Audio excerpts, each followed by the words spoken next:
அனைவருக்கும் வணக்கம். இது பிகின் ஸ்டடீஸ் சேனல். இன்னைக்கு நம்ம பார்க்க போகிறது 12ஆம் வகுப்பு 7வது பாடம் வகை நுண்கணிதத்தின் பயன்பாடுகள். இதில் உள்ள பயிற்சி 7.6 அல்லது எக்ஸசைஸ் 7.6.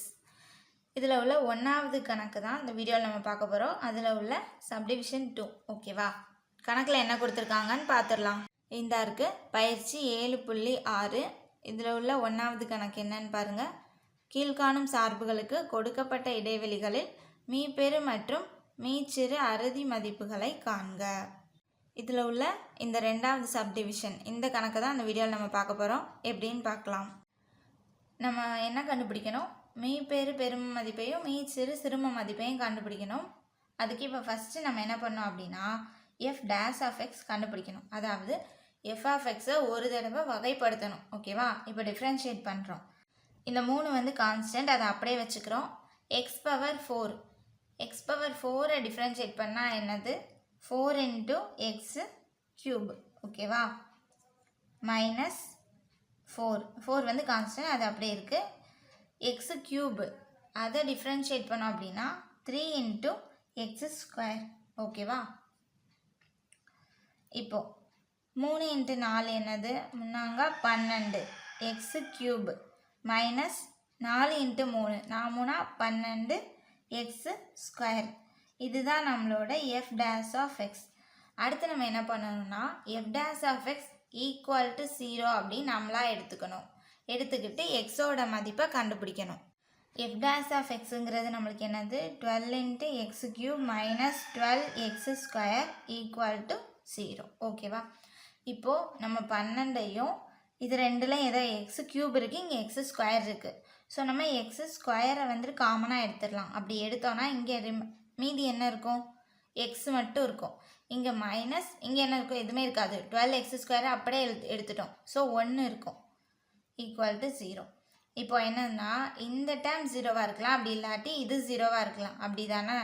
அப்போ 12 X square equal to 0 or என்னது? X minus 1 equal to 0. இப்போது இந்த டேர்ம் 0வாக இருக்குது அப்படின்னா என்ன அர்த்தம்? 12 இங்கிட்டு வகுத்தலில் போயிடும். அப்போ எக்ஸு ஸ்கொயர் 0. அப்போ எக்ஸ் என்ன? 0. 2 டைம்ஸ் வந்து கிடைக்கும். 2 டைம்ஸ் வந்துட்டு 0வாக இருக்கும். அதே மாதிரி இங்கே எக்ஸ் ஈக்குவல் டு இந்த -1 இங்கிட்டு போனால் +1. So X equal to 1. அப்போ நம்மளுக்கு 2 நிலைப்புள்ளிகள் கிடச்சிருக்கு. என்னென்னா எக்ஸ் ஈக்குவல் டு 0வும் 1ம் நம்மளுக்கு என்னென்னா நிலைப்புள்ளிகள். ஓகேவா? அடுத்து நமக்கு ஒரு இன்டர்வல் கொடுத்துருந்தாங்க. என்ன அப்படின்னா -1ம் 2வும் -1, 2. ஸோ இந்த 2 புள்ளியும் என்ன அப்படின்னா முனைப்புள்ளிகள். இப்போ நம்ம என்ன பண்ணோம்னா இந்த 4 புள்ளி இருக்குல்ல, இந்த 4ஐயுமே நம்ம எஃப் ஆஃப் எக்ஸில் எக்ஸுக்கு பதிலாக சப்ஸ்டியூட் பண்ணி எஃப் ஆஃப் எக்ஸோட மதிப்பை நம்ம கண்டுபிடிக்கணும். நம்மளோட எஃப் ஆஃப் எக்ஸ் என்ன அப்படின்னா 3 into X power 4 minus 4 into x cube.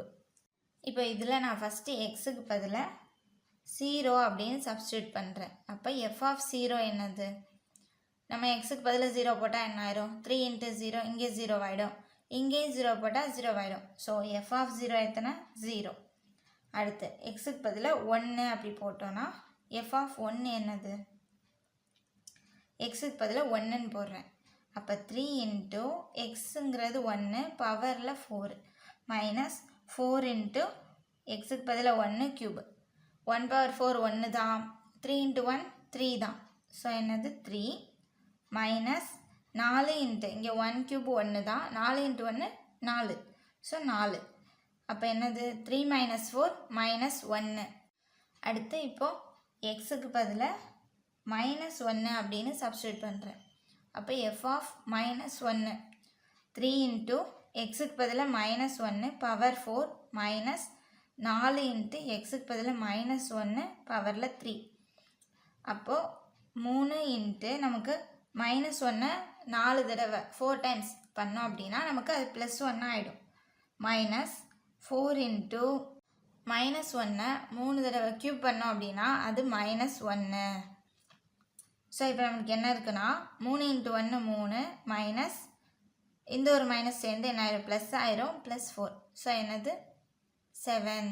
அடுத்து எக்ஸுக்கு பதிலாக நம்ம என்ன பண்ணணும், 2ன்னு சப்ஸ்டியூட் பண்ணணும். எக்ஸுக்கு பதிலாக 2ன்னு போட்டோம்னா f of 2 equal to 3 into 2 பவரில் 4 minus 4 into 2 cube equal to 3 into 2 power 4 என்னது, 2வை வந்துட்டு 4 தடவை இன்ட்டு பண்ணணும். 2 பவர் 4 என்னன்னா 16, ஓகேவா, மைனஸ் 4 இன்ட்டு 2 கியூப், 2 கியூப் என்னன்னா 8, 2 இன்ட்டு 2 இன்ட்டு 2, 3 தடவை 2 இன்ட்டு பண்ணணும். ஸோ நமக்கு 8ன்னு கிடைக்கும், ஓகேவா. இப்போது 3 இன்ட்டு 16, 3 16 எத்தனைனா 48, மைனஸ் 4 இன்ட்டு 8, 4 8 32. ஸோ 48லேருந்து 32 கழிச்சோம் அப்படின்னா நமக்கு என்ன கிடைக்கும், 16. ஸோ இவ்வளோ தான். இப்போ நம்ம 4 இதுக்குமே மதிப்பை கண்டுபிடிச்சிட்டோம். இப்போ இதில் வந்துட்டு எது பெரிய மதிப்போ அதுதான் மீப்பெரு பெருமம். அதாவது இந்த 16 எப்போ கிடைச்சது, எக்ஸ் ஈக்குவல் டு 2ன்னு போடும்போது. அடுத்து எது சின்ன மதிப்போ அதுதான் நமக்கு மீச்சிறு சிறும மதிப்பு. ஸோ -1. ஸோ -1 நமக்கு எப்போ கிடைச்சது அப்படின்னா எக்ஸ் ஈக்குவல் டு 1, ஓகேவா. ஸோ நம்மளுக்கு எக்ஸ் ஈக்குவல் டு 2ல் மீப்பெரு பெருமம் 16, எக்ஸ் ஈக்குவல் டு 1ல் என்ன கிடச்சிது, மீச்சிறு சிறுமம் -1, ஓகேவா. அவ்வளோதான். இதோட இந்த சம் முடிஞ்சிருச்சு. இந்த வீடியோ பிடிச்சிருந்தால் லைக் பண்ணுங்கள். ஏதாவது டவுட் இருந்தால் கமெண்ட் பண்ணுங்கள். தேங்க்யூ.